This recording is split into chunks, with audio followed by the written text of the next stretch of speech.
Welcome to part 5 of the John Deere 100 restoration. Your host Matt. So on this episode, we're going to work on wrapping this tractor up. I know I kind of said I'm doing part 5, 6. Part 6 is more going to be doing a lot of detailing. But part 5 right now we're working on right here. We're working on going to this mower deck. You know, right now I was able to get it off. It's pretty basic. I mean, it's just two little pegs. It's mostly like how the new ones are. Same way, just more fancier, and mostly it has 2 pegs to pull the deck off. I just had to jack it up my jack, and we're gonna go through this mower deck and clean it up. I'm gonna tape the decals off my yellow frog tape so don't mess it up. We're gonna clean all this. We're gonna clean this up. We're gonna take the DA sander, go through this, and get it cleaned up. I mean, luckily the pulleys are not froze up, so yeah. So we're gonna get through this thing and kind of go through it, you know, get it all looking good again. One thing nice about this 30-inch deck, it's a lot lighter than the I have a 38-inch deck for another mower. I have a 42-inch, 48.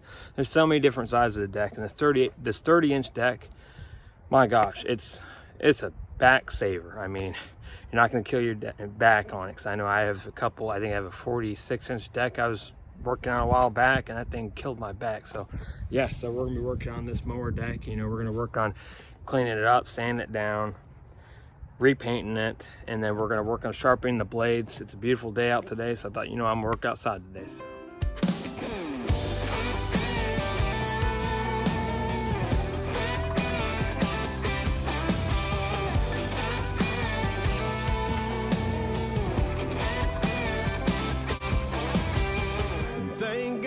the sun came up again. Made it through another week, so I'ma call my friends and pour a drink YOLO, double cup solo. Take this fast life and turn it into slow-mo. There ain't a single thing that's missing. Oh, I feel like a kid on Christmas. Yeah, I'm just out here living my best. I was able to pull that cover off, and one thing about, they're nice to have these covers, but the one thing bad is you can't see. Mostly they're a deck. Mostly they're like a deck shield.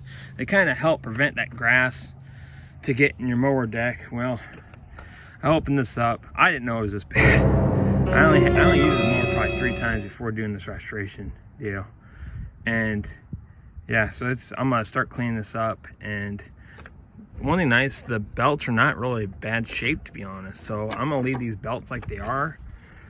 One thing you can tell about checking for your belts, these look almost like, it's like a brand new belt, because there's not no wear and tear. You can see like weather chipping. So somebody that had this mower before, I mean, I can see a little bit, but this is really, yeah, I might be able to have it. I might use this till the end of the season. I'll put a new belt on it, but I mean, you just want to check for any like wear, any like cracking. I mean, there's a little cracking right there, but I think, you know, I'm only using this for my mom's yard, and it's only a quarter of an acre. It's not really a big yard, so I'm just using it for that. So I might just leave this. I might look it up. So a lot of times you can look. So I look up for my deck size, belt size, parts.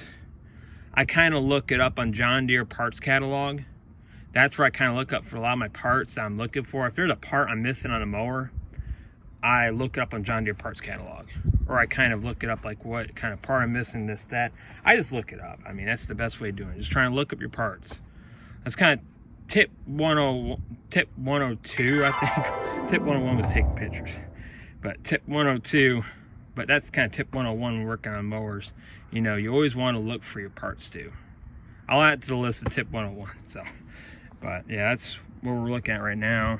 So I'm gonna blow all this stuff. I'm gonna probably dig this. You never know. You might find money. You might find random stuff. You never know. I think one day I found an old Liberty nickel on one of the mowers I was working on. I was amazed. I was like, holy jeez.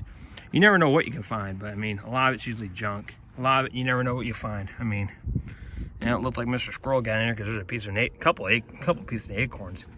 But yeah, I'm gonna blow this off, clean it up, and we'll go on work on possibly, I'm gonna tape up where it's around the pulleys. I'm gonna take, yeah, we're gonna do full restoration. So I better tape off those, I'm gonna take that belt off and possibly work on painting the pulleys. We'll paint the whole thing first, and then I'm gonna tape up around everything, because these pulleys, I mean, they're really great shape. I might grease them up, and then, well, I don't think I will. I mean, because a lot of times you can hear, like it won't move easy. And if they don't move easy like that, you don't hear no grinding noises. You don't hear, like, it's not tough to move. If it's tough to move, then you're gonna have a problem with your idler pulley. You can have it with your main pull, and you have to take it all apart, re-grease it, rebuild your spindles, and you're just keep adding up. It's like, how much do you want to put in to redoing a deck? You know, you got to look at that kind of. And a lot of times these double pulleys, I've had issues. I bought a mower. It was my John Deere 212.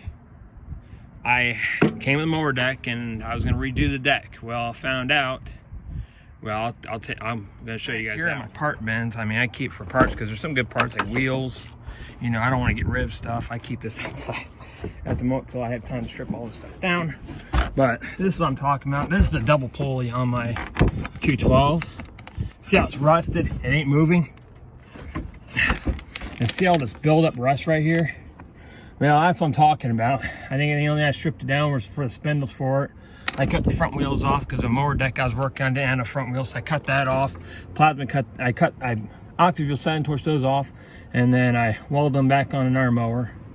So I was able to reuse those. But yeah, the one thing bad was this double pulley, and if you got a double pulley shot, it's probably, I mean, this is sitting out for a long time, but it looks like somebody replaced it a long time ago.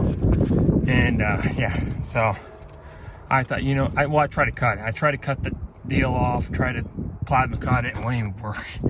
So I'm like, you know what, it's gonna damage that. I mean, it's easier to just buy a new deck. I mean, I go to swap meets, and you can possibly get them for great deals, or you can find one that somebody is looking at getting rid of. Sometimes they sell them for a pretty good deal. I mean, sometimes I've seen them go for decks. For the 200 series, I've seen them go for about, well, years ago, quite a few years ago, it was like, I think the top I seen them all rebuilt was like $175. So I ended up buying a whole mower for like $225 for the whole mower with the mower deck. So I was able to get a new mower deck. But I mean, these mower decks, they're getting hard to find, but they are getting really expensive too. Because I mean, a lot of people usually cobble up the 111s. They usually take those decks, and you know, a lot of people will take the mower decks and they'll kind of converge it. They'll try to figure out how they can make, you know, an older mower, like they can take a new mower deck and converge it for an older mower. And it's hard to figure out what pulleys to use, what, you know, it's not gonna work functionally like the old stuff. I'm a guy that likes to preserve and reuse the old stuff. I mean, okay. So I was able to clean the front of the mower on top of the mower. I finally was able to get that all cleaned. A little grass on front, I'm gonna blow it off. But in the meantime, I want to go underneath this deck. I'm gonna take these blades. One thing before painting it, I want to take these blades off, get them sharpened. They're just dull. I mean, a lot of times you can look at your blades, and if you see them rounded or they kind of be really thin, like airplane will, you know, like you see those turbines for like the, you know, for wind. Probably see those in Ohio. Whole bunch of them all over the place. It's like a wind turbine palooza up there. But so I'm gonna work on cleaning this up. I'm gonna take a scraper. So one thing about like this is old dried up grass, but eventually over time, this deck is actually pretty good. It's not rusted up. I thought it was gonna be rusted up underneath, but to be honest, this is actually a pretty clean deck. So what I'm gonna do practically first, before doing anything, I'm gonna put some undercoating. I'm gonna clean this up, get all this old grass off, clean it up. I'm gonna take the blades off to get sharpened and repainted. And then after that, I'm gonna work on putting some undercoating. I usually just get regular Rust-Oleum spray paint, and I'll paint underneath the deck to at least preserve. So at least over time, this deck does look like somebody undercoated it a while back. So to this, I'm planning on doing my original way how I usually do stuff. I've done it on many mower decks and it worked out pretty good. Use Rust-Oleum spray paint. I usually use just black. Any kind of really. So we're cleaning it up.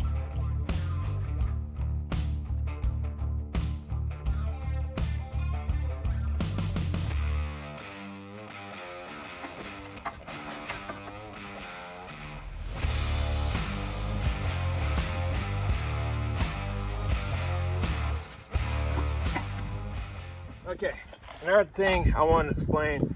Say this tool, so I'm going to talk about probably one of my favorite tools. I mean, since growing up, my dad always used to. So removing these deck spindles or the deck blades. You're probably wondering, you know, what's the best easy tool? Not really easy, but kind of a tool to help prevent that blade to come back and hit your hand when you're trying to take off. Because sometimes people hold on to them, and when you're trying to loosen it, it can cut your hand. You can scrape your hand up, this, that. Some people put a 2x4 to block the blade from moving, or a 4x4. One thing I like using, this tool right here, Arnold's blade removal tool. You can use any kind of blade removal tool. So this is a pretty neat tool. So really right there's a kind of picture of it. Mostly attached on the side of your deck, and you put it, I'll take it out of the package. So this is what the tool looks like. And what you do is you take your tool, you put it right on the edge. So I'm gonna try to zoom in a little bit. There we go. So mostly, I'll do a quick example. Mostly you put it right here, you tighten it up with that blade right there. I'll lower my camera down a little bit. So that's kind of what this tool is. You kind of see right there, this tool helps prevent that blade from moving. So let's see if I can find the right socket. It's not a 15, it must be a 17 then. Might be 16. Sometimes these nuts and bolts can be really a weird and awkward size. Yes, it was a 16, and I never had a 16 before. It's usually a 15 or 17. So, kind of see right there how it's locking right there. Oh, gosh, the thing's on there tight. Sometimes you gotta hit. Oh, it came loose. Shoot. Try it again. I was able to get that blade removal tool tightened up a little more, but sometimes you're going to need leverage when doing this, because sometimes I don't think these blades have ever been off on this mower since 1974. I finally did some more research about it, found it was 1974. So what I'm going to do, so what I did, I took my jack handle, flipped it down. Just you can use any kind of bar, and mostly it helps with the leverage to loosen the bolt.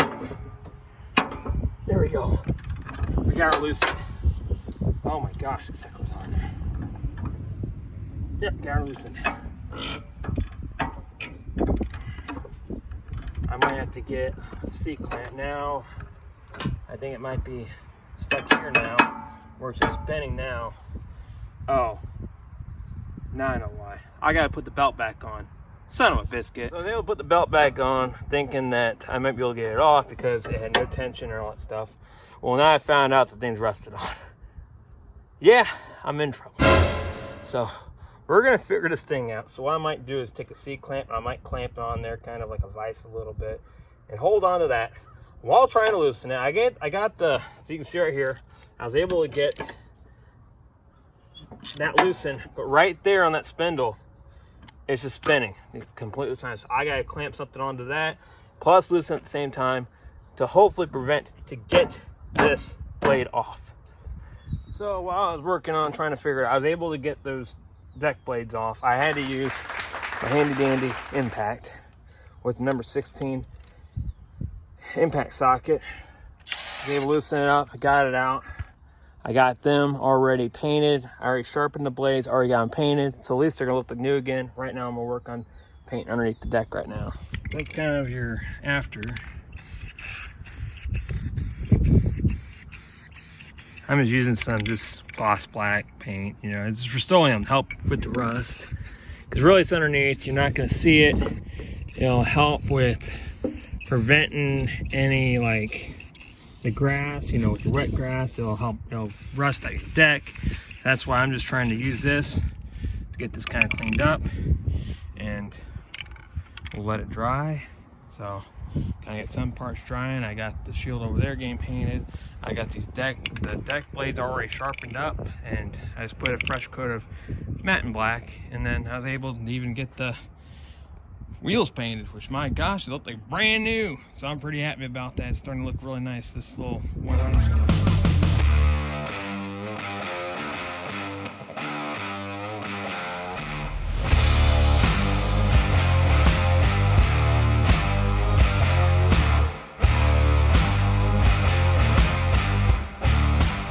So I was able to get the blades impacted, got the bolt back in. And one thing about blades, you want to make sure that the point where you grind it is down facing the deck. So mostly you don't see no grind marks, so it'll cut, because you flip upside down, it's not going to cut. So I did that, and then I wanted to get the blades so at least, hey, they're going the same direction. They're not gonna bang or hit or anything like that. So hey, this deck is about, the bottom side's good, so let's work on the top.